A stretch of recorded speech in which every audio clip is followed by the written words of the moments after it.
ओम नमः शिवाय। जय माता रानी। दोस्तों, आप देख रहे हैं आपका अपना यूट्यूब चैनल नूतन दीक्षित की रेमेडी। स्वागत है आप सभी का फिर से एक नई वीडियो में। दोस्तों, अगर आप अपने जीवन में कुछ भी नया करना या फिर कुछ भी नया सीखना चाहते हैं तो हमारे चैनल को सब्सक्राइब जरूर करिएगा, क्योंकि हमारे चैनल पर हर तरह के उपाय, व्रत, त्योहार, साप्ताहिक पूजा पाठ की जानकारी आपको हर रोज़ देखने को मिलती रहती है। अगर आप हमसे सीधे व्हाट्सएप या फिर कांटेक्ट करना चाहते हैं, अपने किसी भी व्यक्तिगत सवाल को हमसे पूछना चाहते हैं, तो हमारे चैनल के कम्युनिटी पोस्ट पे आपको हमारा नंबर मिल जाएगा। वहाँ से आप हमसे सीधे व्हाट्सएप या फिर कॉल कर सकते हैं। वीडियो में आगे बढ़ें उससे पहले छोटी सी रिक्वेस्ट है कि प्लीज़ वीडियो को पूरा देखिएगा और लाइक करके कमेंट करके हमारे मनोबल को बढ़ाने में थोड़ा सा अपना सहयोग हमें ज़रूर दीजिएगा। चलिए बढ़ते हैं वीडियो में आगे की तरफ। मुझे एक बहुत प्यारा सा कमेंट रिसीव हुआ है कि जब मैं संतोषी माता का पूजा करती हूँ तो मुझे उबासी आने लगती है, ऐसा क्यों होता है? तो देखिए बहन, इसमें कोई घबराने वाली बात नहीं है, कोई ऐसी बात नहीं है। आप निश्चिंत रहिए। कहा जाता है कि जब हमारा मन पूजा पाठ में नहीं लगता है तो हमारे साथ ऐसा होता है, उबासी आती है या आंसू आते हैं या फिर आलस आता है।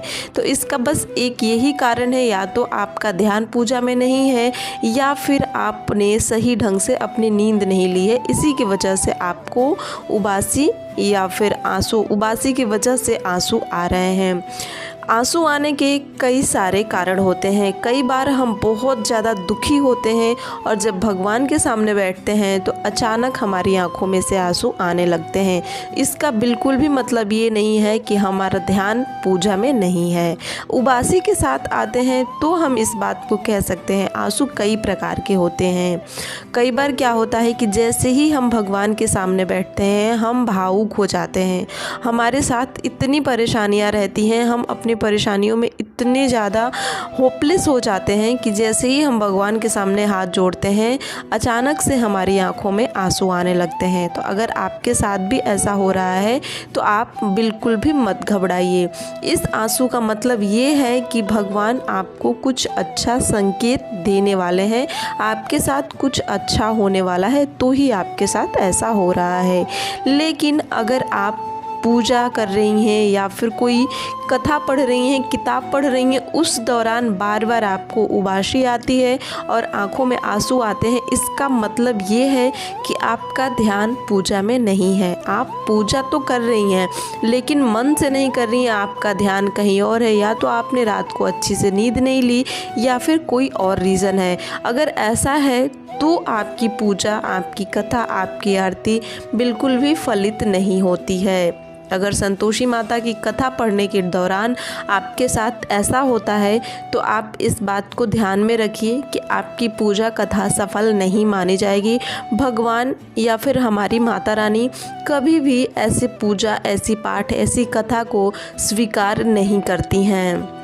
जब भी आप बिल्कुल मन से, शांत मन से, शुद्ध मन से भगवान को याद करेंगे, भगवान का ध्यान करेंगे, तो ही भगवान आपकी प्रार्थना सुनेंगे, आपके ध्यान में आएंगे। लेकिन अगर आपका मन कहीं और है, आप पूजा उछले मन से कर रही हैं, यानी कि उटपटे मन से कर रही हैं, तो आपकी पूजा सफल नहीं होगी, आपकी प्रार्थना स्वीकार नहीं की जाएगी। इसलिए कहा जाता है कि कभी भी पूजा पाठ में विशेष साफ सफाई के साथ पूजा करनी चाहिए। जब भी आप संतोषी माता की कथा पूजा करें अपने घर में तो सबसे पहले, मैं हर वीडियो में बताती हूँ, सबसे पहले आप सूर्योदय से पहले उठें, जिससे कि आपका मूड बिल्कुल ही फ्रेश रहे। उठने के बाद सबसे पहले अपने घर की साफ़ सफाई करें, अपने शरीर की खुद की साफ़ सफाई करें, साफ स्वच्छ वस्त्र धारण करें। उसके बाद माता रानी से प्रार्थना करके माता के व्रत की शुरुआत करें, कथा करें, प्रसाद बनाएं, जल से भरा हुआ कलश रखें, कलश के ऊपर प्रसाद रखें, हाथ में गुड़ चना लें, जल वाले कलश में गुड़ और चना डालें। उसके बाद आप माता की कथा और पूजा स्टार्ट करें। माता से प्रार्थना करें कि अगर कोई गलती हो तो माता उसे क्षमा करना और मेरी पूजा को सफल बनाना, मेरी आरती, मेरी कथा को सफल बनाना, मेरी श्रद्धा में बढ़ोतरी करना। ऐसी प्रार्थना के साथ आप पूजा की शुरुआत करें। पूजा में ध्यान लगाएं तो आपकी पूजा सफल होगी। इस प्रकार से करने से आपको कभी भी पूजा में उबासी या फिर आँख में आंसू या फिर नींद जैसी चीज़ें नहीं आएंगी। इस प्रकार से आप कथा पूजा करेंगी तो आपकी प्रार्थना भी सफल होगी, भगवान से आप कनेक्ट भी हो पाएंगी।